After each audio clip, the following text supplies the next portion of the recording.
এই বুড়ি, তোর কি এই শাড়ি কেনার ক্ষমতা আছে? এখান থেকে যা, হতভাগী। আবে শালে ম্যানেজার, আমার মাকে ধাক্কা দিলি। দেখবি একদিন তোর দোকানের সব শাড়ি আমি আমার মায়ের পায়ের নিচে এনে দেবো। আমি তো ম্যানেজারকে দোকানের সব শাড়ি কিনে নেওয়ার চ্যালেঞ্জ জানিয়ে দিলাম, কিন্তু এত টাকা কোথায় পাবো? আমার কাছে তো এখন এক পয়সাও নেই। শোনো সবাই, পাশের গ্রামে কুস্তি প্রতিযোগিতা আছে। যে লালু পলোয়ানকে হারাতে পারবে তাকে 50 লক্ষ টাকা দেওয়া হবে।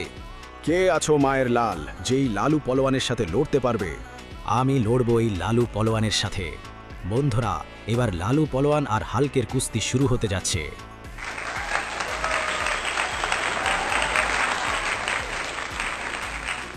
বন্ধুরা, দয়া করে এই ভিডিওটি লাইক আর সাবস্ক্রাইব করে দিন, এতে আমি শক্তি পাবো।